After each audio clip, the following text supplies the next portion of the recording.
come into your life. I'm going to be biblical about it. The Bible says, draw near to God and he would draw near to you. That's what the Bible says. Draw nigh to God and he would draw nigh to you.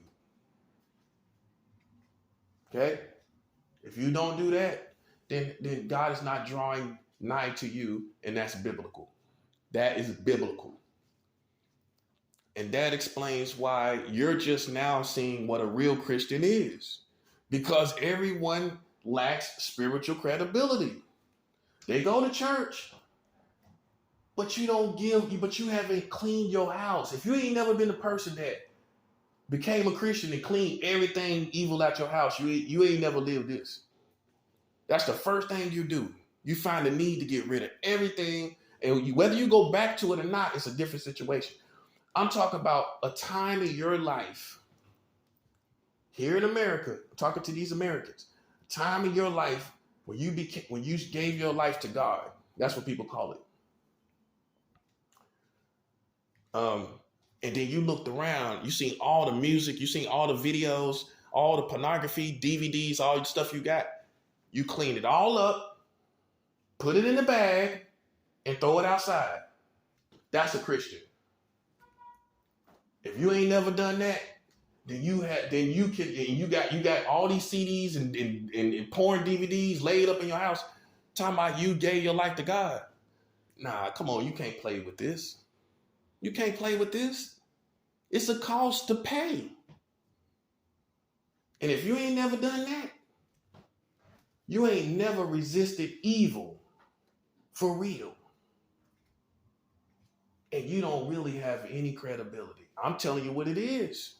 These are the rules. You can look it up scripturally.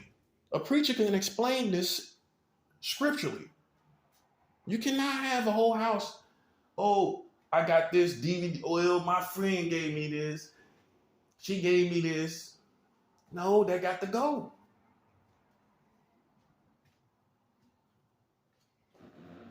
My best friend gave me this DVD, this porn DVD. You have sin in nostalgia.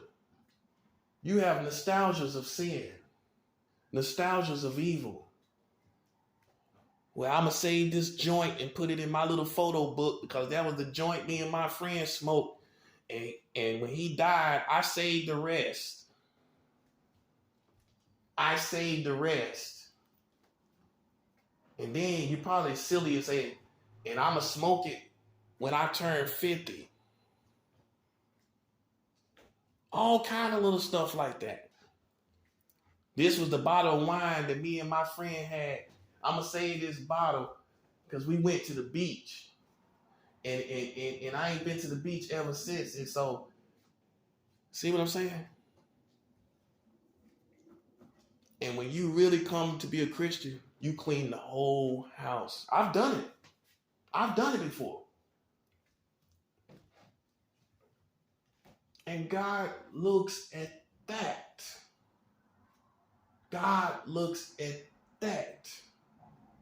And you have never done that. From the time you said you became a Christian, you got stuff before that time came. You had it the whole time you said you was a Christian. You had DVDs, VCR tapes, all kind of music, all kind of stuff that God does not agree with in your house. It matters. And when you became a Christian, you didn't get rid of it. And when you decide to serve another religion, you still got that same stuff. So you didn't even give God any time, really. You didn't totally give your life to God at any time in your life. In other words, you never gave God any time. You didn't. You think you did, but you didn't. And that explains why you're in another religion. It explains why you don't believe in God now. You believe in helping people now. But you ain't even really doing that. See what I'm saying? So by the time somebody like me come along, after all you thought you done and everything, you don't even want to hear it. You think you got your own thing going on with God, and you really don't. And if you do, you can't stop a person like me. Oh, I don't care if you're a Christian. You can't come playing around me. I belong to God for real. Because you got people like that too.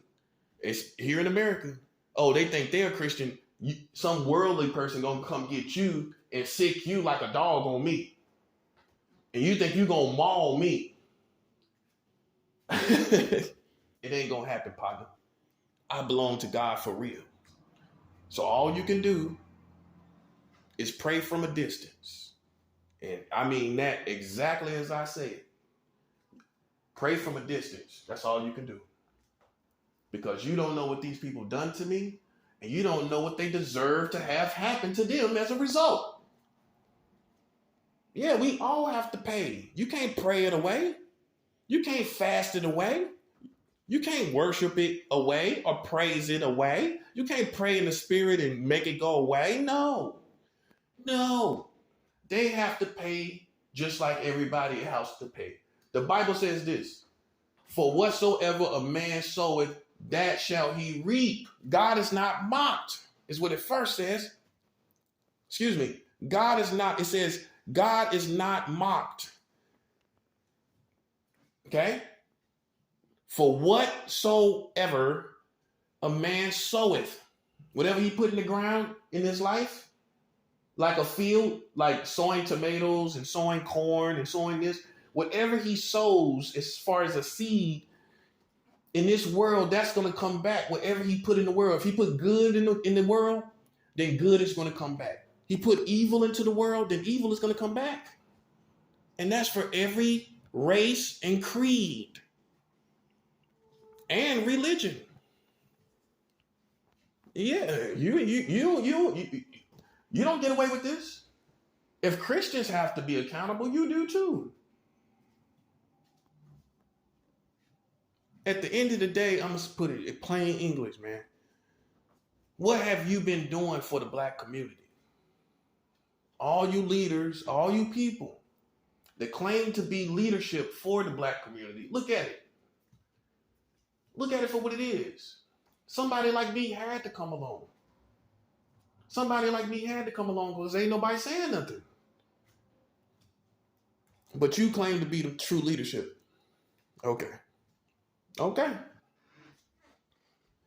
I can't stop you from feeling that way. But I can show you what the truth is, what the facts are. And it's in shambles. So what does that say about your leadership?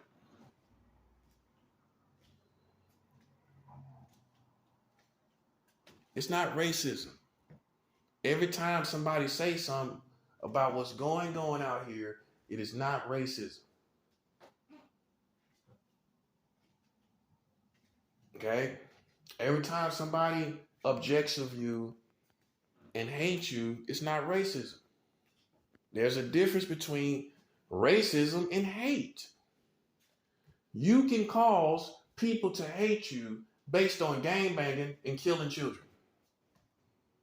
You don't think people can see it that's not in your community and think that is a shame? You don't think it's a shame, but other people do. You don't think it's a tragedy, but other people do. When your ancestors and my ancestors were being killed and lynched, and then you turn around and do basically the same thing. That's how a lot of other people looking at it. Africa's been through so much. How can they not see that? That's what they thinking. How can they not see that they're perpetuating and keeping going the same energy of the racist people, the KKK? You're keeping it going. You're riding around. That's what the KKK was called. Night riders. They were called night riders. Yeah, I know some history. They were called night riders. Police, all type of men of the community get up and dress in sheets at night. Ride around hunting black people. Burning crosses in real time. In real time.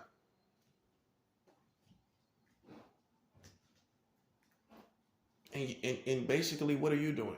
Riding around at nighttime, robbing, killing, stealing from your own blood. Descendants of slaves. We're all descendants. No, well, not all of us, but a lot of us are descendants of slaves. Our ancestors were slaves. And you can't see what you're doing to African blood and people. Then people are going to say, that's a disgrace. They are a disgrace. Especially after Malcolm X and Martin Luther King Jr. and all these great men. You're a disgrace. And you sitting up talking about somebody talking about something that seems like racism. While you're a disgrace.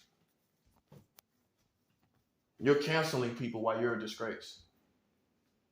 You're canceling people that's talking about sensitive topics when you're an absolute full-blown disgrace. You got cancel culture while you got disgrace culture too. Hey, that's the counter right there. That's the contradiction and the hypocrisy. It's the disgrace culture that you got going simultaneously with cancel culture. So in other words, you got the Black People Committee, whoever they are in the dark, they don't never show their face. You got them going while you got a whole nother culture going. You got them going trying to clean what they think is the enemy or those who oppose them out of the culture. They think they're doing something. Wow, it's a full-blown killing of African Americans and their children in their own community, not from some other community. And if other people were doing it, if white people were doing it, you would already be in war mode. You see how biased you are? That's how biased you are. Because I know that if white people were killing you the way you, and your children, the way you're killing yourselves, it would be an all-out race war already. Right or wrong? That's all I want to hear. Right or wrong? Then you're biased to a fault. You're biased to death. Literally. You're biased to death. That's what I need to call it. When you can sit up and hoop and holler and cry about one single person being shot by the police, you can hoop and holler all across the country for that one person.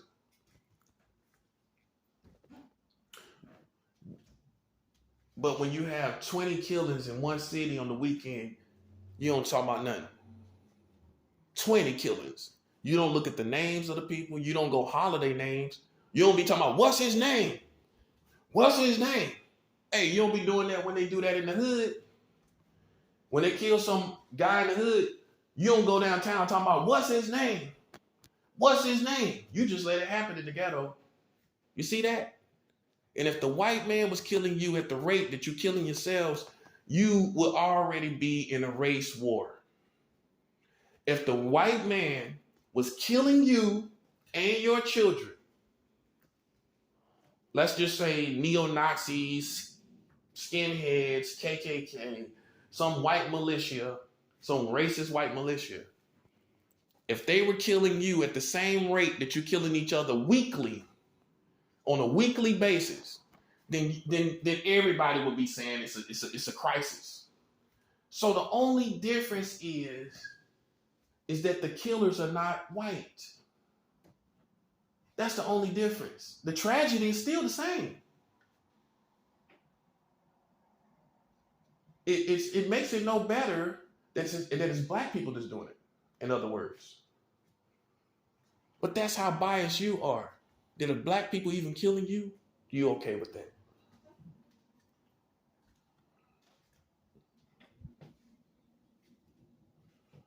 See what we have going on? So see, where we're headed, because it's already every man for themselves, there is no unity. Let's cut the crap. There is no unity. And you ain't gonna make me feel bad for not unifying with foolishness. There ain't no unity. And the first thing you want to do when you see somebody like me, oh, let's see how he gets along with black people. Let's see how black people get along with black people. First, judgment starts at your own house. Get your own house in order before you try to clean mine up. Clean your own house. Don't come over here talking about what my house look like. Go clean your own house. Right or wrong. That's hypocrisy. You should not worry about what I'm thinking, how I feel about black people. Let's go see how black people feel about black people. Killing each other, killing their own children, and then worried about what I'm thinking about. Then worried about what I'm doing. Killing their own children. Then you worried about what I'm doing. That's what I'm saying. You don't have the luxury. I'm too smart for you to let you play me like that. You can't play me like that. I know you have your own set of issues that you have not confronted, which means you have no room to be trying to confront someone else. Pretty much. Because that's the first thing a real racist is going to call you on. Well, look at what you're doing. A straight out white supremacist could tell you this. Look at what y'all doing. You worried about me calling you a nigger, but you use the word in rap music. Yeah, I know. Think about it. He's not going to look and be biased and try to have understanding. Nope.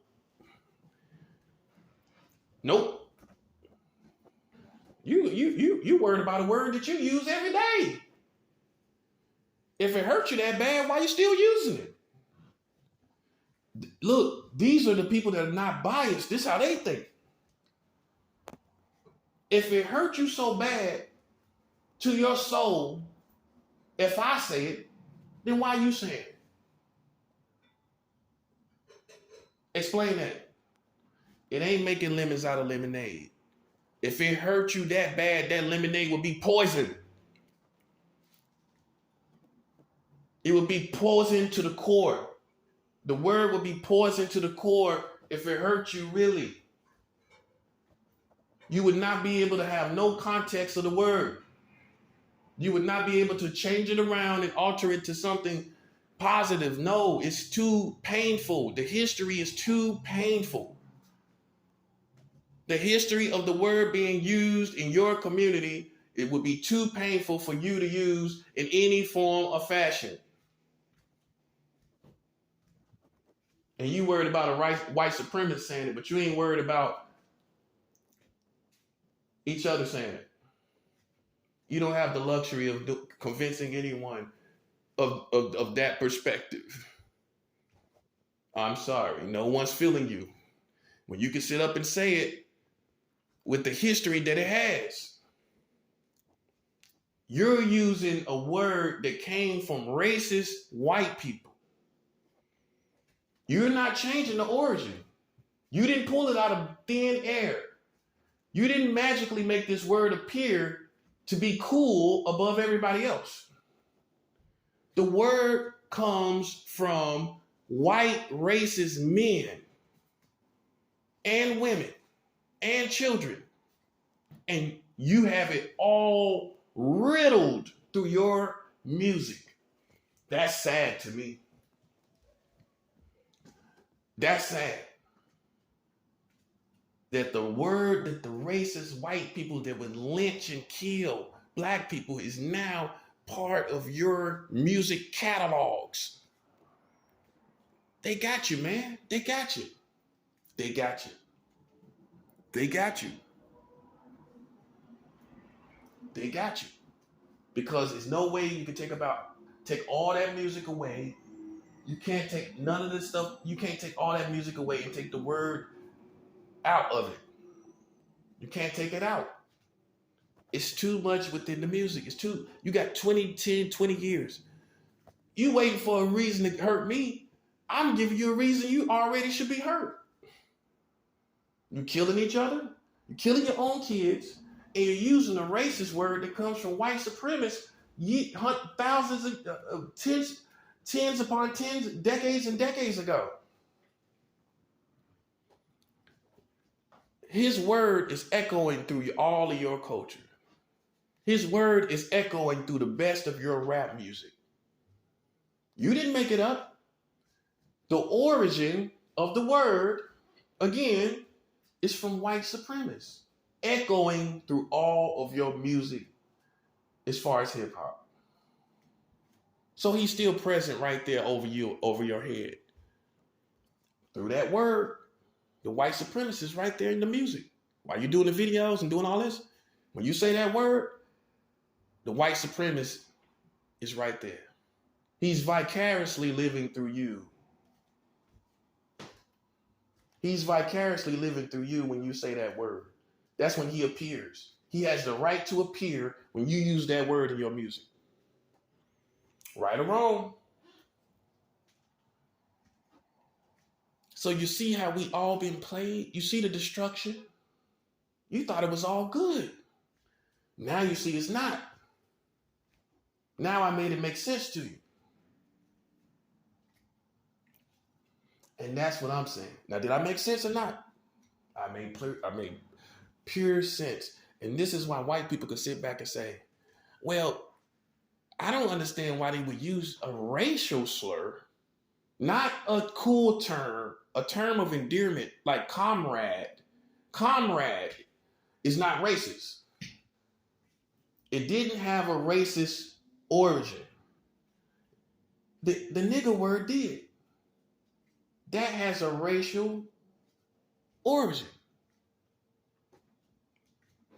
Now, have I been perfect? No, I've been part of the culture, just like you. But at least I come to some point where I'm realizing the origin of this word, and if it really hurt you, and if you understood the poison that it really is, you will understand that it cannot be made into lemonade. You can't make lemonade with cyanide. I'm sorry, cyanide is cyanide. There's no good way. You have to do away with it. And because you didn't use this perspective, what you think God thinks about that? Oh, that's cool. You think God think it's cool? You think it's cool. You think God think it's cool? That you using the word that he sat back and seen white men use, that was the last words that black people heard before they died. That's the last words they heard. You know how many black people heard that as the last words before they died? Last words they heard. Yo, nigga, you're gonna die, nigga. That's all they hearing while they blacking out. While they blacking out. Everything going to black. And that's the last words they hear. You know God seen that. And you think he think it's cool that you got it behind some bass and some melodies and pianos? You think he think that's cool? That's what I'm saying. God don't think that's cool, buddy. Now this is where you really repent. This is where you turn. This is where you begin to realize I'm purging myself of the white man's poisons. See, some people are not serious about it. The older I get, the more of a need, the less I say it. In any form of fashion, for as a term of endearment, when I'm angry, the older I get, the less I say it. That's how it should be for an everyday American. That's how it should be.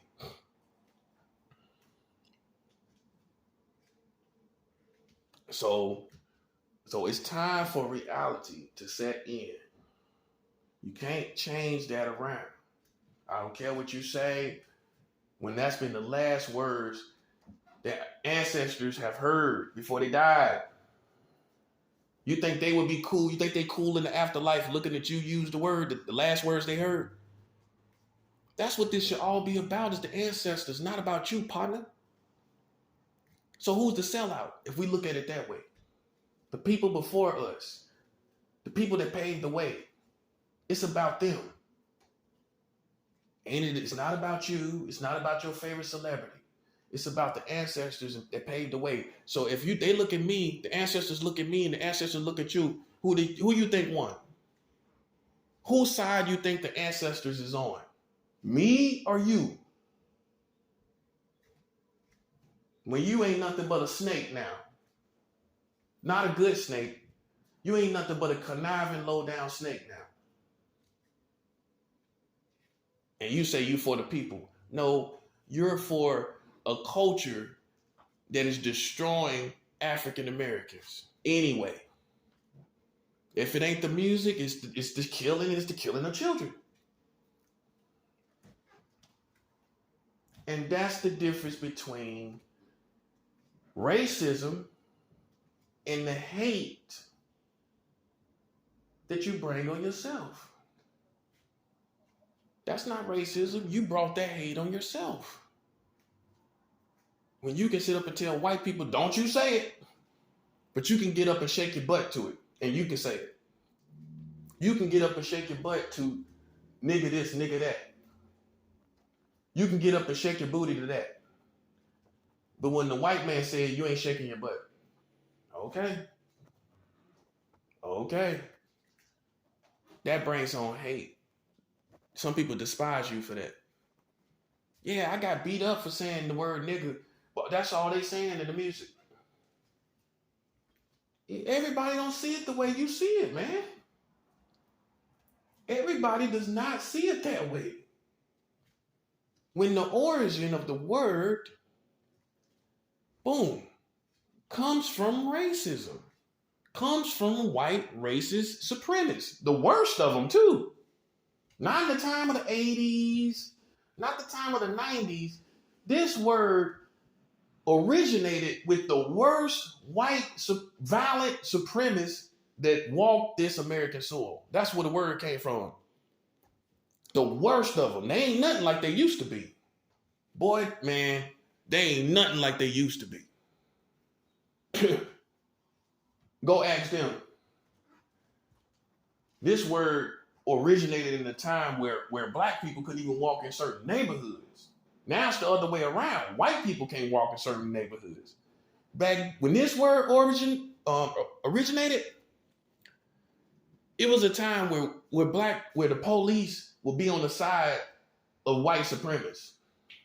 When teachers would be on the side of white supremacists. When the whole community, firemen, everybody, president even, the government, on the side of white supremacists.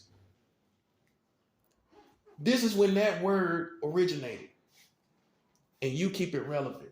You don't think that's good old American culture? That's good old American white supremacist culture, buddy. Just like country fried steak. Yeah, they still using our good old apple pie word. They still using our good old all-American country fried steak word. See what I'm saying? You're keeping the white supremacist culture relevant. Every time you do that. Every time you needed to hear it like this. Because that was the word in term, the last word that a lot of our ancestors heard before they blacked out. Before they blacked out and died. That's the last word they heard. And you can't respect them enough to find some other word. You can't respect them enough, your ancestors that died for you, basically. You can't respect them enough not to put it in the music. You can't find no other word. It's no other word that's going to be cool to you. Well, you done put cool above your own ancestors. When you can sit up and use the word, the last word that they heard before they blacked out and died. You gotta be that cool. You can't let it go. Hey, it's a wake-up call for all of us. It's a wake-up call for all of us. You got to be cool. And that's your hang up. You got to be cool. All the stuff you're doing, you got to be cool. You got to hurt each other because you got to be cool. You got to say nigga because you got to be cool. Because if you don't say that, then the song really ain't cool. If you don't say that, the song really ain't cool. You know I'm right, man. See that? See that there? You telling me that ain't like witchcraft?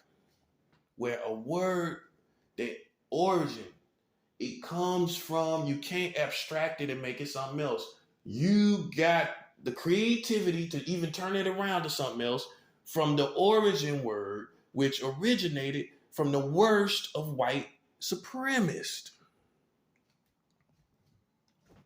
You see what I'm saying? There's no other way to look at it. I don't care what you say. Poison is poison. They use the word as hate, as racism, just because of how you look. That too.